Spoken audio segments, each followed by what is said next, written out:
Formula नहीं था, लेकिन 2 साल में कर्नाटक के रिसर्चर ने बना दी ब्लैक फंगस की दवा। आइए जानते हैं पूरी कहानी। बेंगलुरु कोरोना के कहर के बाद देश में म्यूकोरमाइकोसिस या फ्लैग फंगस महामारी से जूझ रहा है। इसके बाद इलाज में प्रयुक्त होने वाली दवा की कमी कई मरीजों के लिए जानलेवा साबित हो रही है। लिपोसोमल एम्फोटेरिसिन बी दवा फंगल इन्फेक्शन से जूझ रहे मरीजों के लिए जीवनदायी है।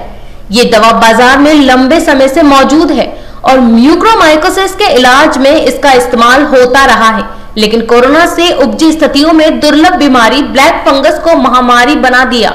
भारत में इस दवा के निर्माण के लिए बी श्रीकांठा अनप्पा बी पई को श्रेय जाता है, जिन्होंने 2010-11 से इस दवा को देश में ही निर्मित करना शुरू कर दिया।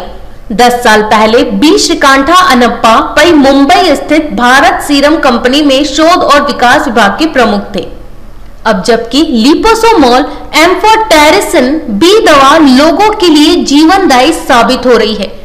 बी पई खुद को कृतज्ञ महसूस करते हैं। उनका ताल्लुक कर्नाटक के उडुपी जिले में कुंडापुरा तालुक गंगोली गांव से है। बेंगलुरु जिले के सरकारी फार्मेसी कॉलेज से बी फार्मा की पढ़ाई करने के बाद बी पई ने मणिपाल यूनिवर्सिटी से मास्टर्स की पढ़ाई पूरी की। बी पई कहते हैं, पढ़ाई के बाद कर्नाटक में नौकरी के मौके बहुत बेहतर नहीं थे, लिहाजा मैं मुंबई चला गया और अपनी बहन के पास रहने लगा और नौकरी की तलाश में लग गया। कई सारे इंटरव्यू देने के बाद भारत सीरम में नौकरी का मौका मिला। बी पई ने भारत सीरम में 17 साल तक नौकरी की।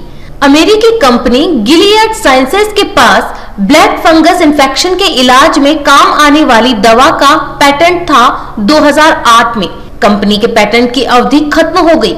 उस समय भारत के पास बेहतर टेक्नोलॉजी और उपकरण की सुविधा नहीं थी, इसलिए दवा बनाने के लिए रिसर्च और विकास की बहुत आवश्यकता थी। ऐसे में भारत सीरम को अपनी दवा विकसित करने में 2 साल का लंबा समय लगा। लिपोसोमल एम्फोटेरिसिन बी दवा के दोबारा बनने की कोई एसओपी नहीं थी। कंपनी ने इस दवा को बनाने का केवल बेसिक फॉर्मूला शेयर किया था और बी केवल इतना बता सकते हैं कि दवा सही बनी है या नहीं।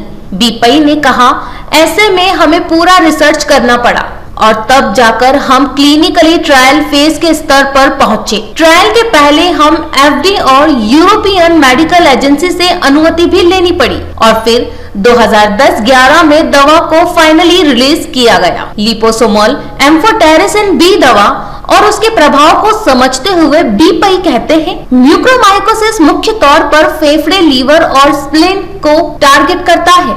एम्फोटेरिसिन बी ए बीमारी के इलाज में प्रयुक्त होने वाले इंजेक्शन का मुख्य स्रोत है, जो कि बाजार में आसानी से उपलब्ध है। उन्होंने कहा कि इंजेक्शन के 4 अलग अलग तरह की वैरायटी विकसित की गई है। पहला इंजेक्शन एक परंपरागत उत्पाद है।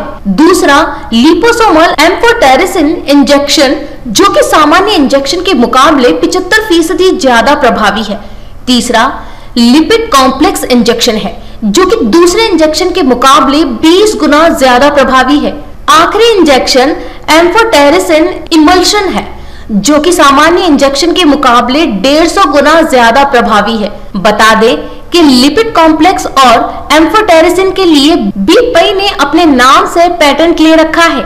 इसके अलावा उनके नाम पर 16 अन्य पेटेंट भी है, जिसमें वो दवा भी शामिल है जो सर्जरी के दौरान एनेस्थीसिया देने के दौरान प्रोटोकॉल दवा के रूप में इस्तेमाल की जाती है। रिटायरमेंट के बाद बी पई अपने परिवार के साथ अभी मुंबई में जीवन बिता रहे हैं।